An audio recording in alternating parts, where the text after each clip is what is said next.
What's good, guys? Fantasy Joe back here with my Week 11 running back rankings.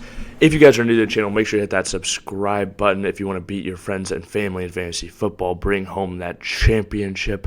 Hit that subscribe button and get that edge. I post waiver wire videos, weekly rankings. Also, if you hit me up in the comment section down below, I respond to all comments. Really helps out the algorithm as well, so I appreciate it. And you can get all your fantasy football questions answered, start sits, trade advice, waiver wire, whatever you need. And I also bring you guys all those waiver wire rankings videos, trade advice, playoff primers, all that stuff. So hit that subscribe button, hit that like button, and like I said, comment. It really helps me out. All right, though, Week 11. So Christian McCaffrey against Tampa Bay. He's the tier of himself. He's McCaffrey. You're starting him even against a tough run defense. 2, Austin Ekeler against Green Bay. Great matchup for him, and he dominates through the air, so he's going to go in every matchup. Travis Etienne Jr., I'm taking him even though Tennessee's been good on the ground. He's just such an explosive player that one play can make his day, and they are going to utilize him.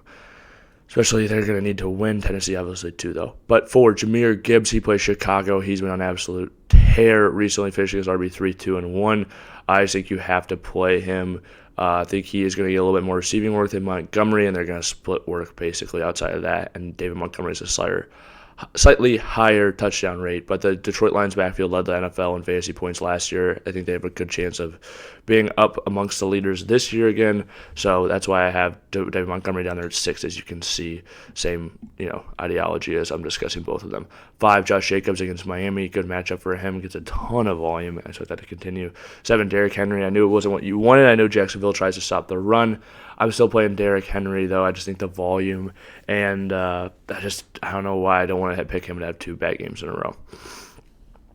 8, DeAndre Swift against Kansas City. Should be a high-scoring game. You're playing Swift. 9, Breece Hall against Buffalo. They've been much more susceptible since those defensive injuries. You're playing Breece with confidence. 10, Kenneth Walker. I know it hasn't been what you wanted, and I do think Kenneth Walker will be a guy I try to trade after that long receiving touchdown he had last week. But against the Rams, I still think he's a top 10 play in this current running back landscape with buys and things like that. 11, Saquon Barkley. He plays Washington. Should get a ton of volume, even though the offense is bad. 12, Aaron Jones plays the Chargers. Jones had that workload we wanted to see 2 weeks in a row. Plays the Chargers. Good matchup for him. I expect better days ahead of him, even though that offense is taking a major regression from what you hope for this year. 13, Jerome Ford against Pittsburgh. Good matchup for him. Ford has looked good recently. 14, Tony Pollard against Carolina. I know that you wanted it last week. I think this is a very similar situation, though, and I think he is they want him to punch a touchdown even more in this week than they did last week. So I'm playing Tony Pollard still. 15, James Conner. He plays Houston. James Conner's been good whenever he's been on the field for fantasy football, and a guy who gets a ton of work in that backfield. 16, Rachaad White. Speaking of work, I think he has the most points through the air of any fantasy football running back, most points above expected as well. So even though the ground game hasn't been good, he's getting it done through the air, and that's where you attack San Francisco. And really solid RB2 if you're rolling him out there with the pass-catching work he's been getting each and every week. 17, Raheem Mostert. He plays Vegas. I still expect him to be the lead guy this week with A-Chain back. I think they'll work him in slowly, and then 2 weeks from now, A-Chain will be fully ready to go. So it's not an anti-A-Chain take. It's just really looking at how they've utilized their backfield the entire season so far.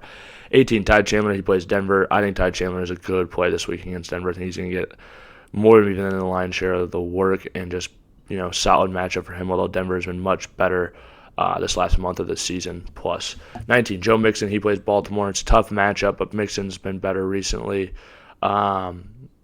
I know it's tough. It's just a good offense. You still have that touchdown upside each and every week. You have the volume, so you have to keep rolling him out there even though the results haven't been what you wanted. You just have to mitigate and adjust your expectations, I think. Brian Robinson Jr., currently the RB4 on the year, plays the Giants in an absolute smash matchup. You know what? Honestly, I think this was a mistake I made. Brian Robinson Jr., I think I would put up at even at 12-13 mark, right around there. I think this one's a mistake against the Giants. I just think they have a really good chance for a positive game score where they're running the ball, and he really hasn't had many of those this season. Isaiah Pacheco plays Philly. Their D-line's really good, but Pacheco runs really hard, so you can still roll him out there. 22, Darrell Henderson Jr.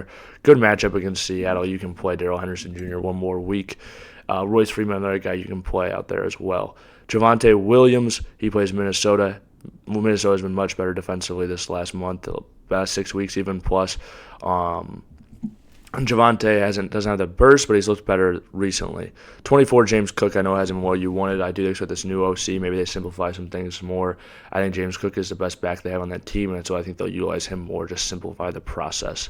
If you guys have made it to this point in the video, please hit that like button, hit that subscribe button. If you have any questions or comments, leave them in the comment section down below. I'll respond as always. This has been Fantasy Joe. Thank you guys for watching.